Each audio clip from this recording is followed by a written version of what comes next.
తన ప్రాణమును రక్షించుకొన గోరువాడు దాన్ని పోగొట్టుకొనును, నా నిమిత్తము తన ప్రాణమును పోగొట్టుకోని వాడు దాన్ని దక్కించుకొనును.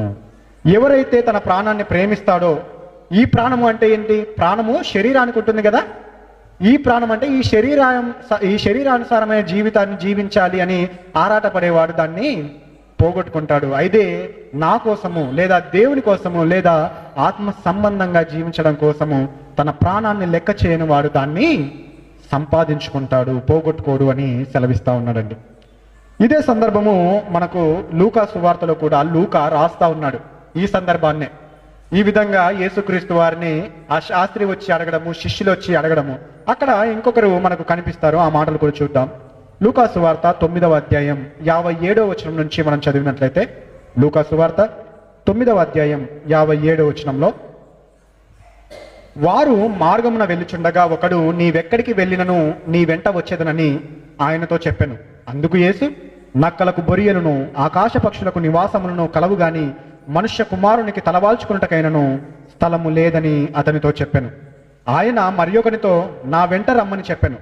అతడు, నేను వెళ్ళి మొదట నా తండ్రిని పాతిపెట్టి వచ్చుటకు సెలవిమ్మని మనవి చేసెను. అందుకు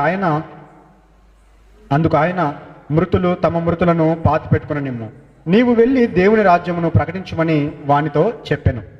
మరియొకడు, ప్రభువా, నీ వెంట వచ్చేదను గాని నా ఇంటనున్న వారి యొద్ద సెలవు తీసుకుని వచ్చుటకు మొదట నాకు సెలవిమ్మని అడగగా, యేసు, నాగటి మీద చెయ్యి పెట్టి వెనుక తట్టు చూచు వాడెవడును దేవుని రాజ్యమునకు పాత్రుడు కాడని వానితో చెప్పెను.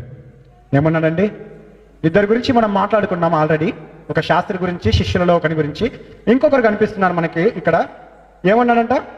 ప్రభువా, నీ వెంట వచ్చేదను గాని నా ఇంట ఉన్న వారి యొద్ద సెలవు తీసుకుని వస్తా. అంటే ఇదిగో నేను క్రీస్తును వెంబడిస్తాను అని చెప్పేసి వస్తాను, వాళ్ళు ఓకే అంటే నీ దగ్గరికి నేను వచ్చేస్తాను అంటే ఏమన్నారు యేసుక్రీస్తు వారు?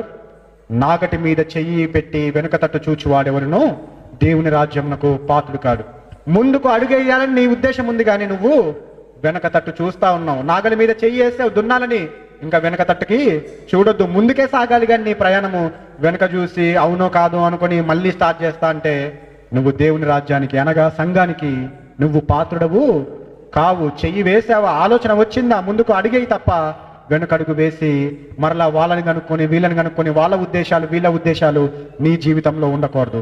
నీ ఆత్మ ఉద్దేశము, నీ మనస్సు ఉద్దేశము, నీ మనస్సాక్షి ఉద్దేశము ఏముందో దాని ప్రకారంగా నువ్వు నడుచుకో.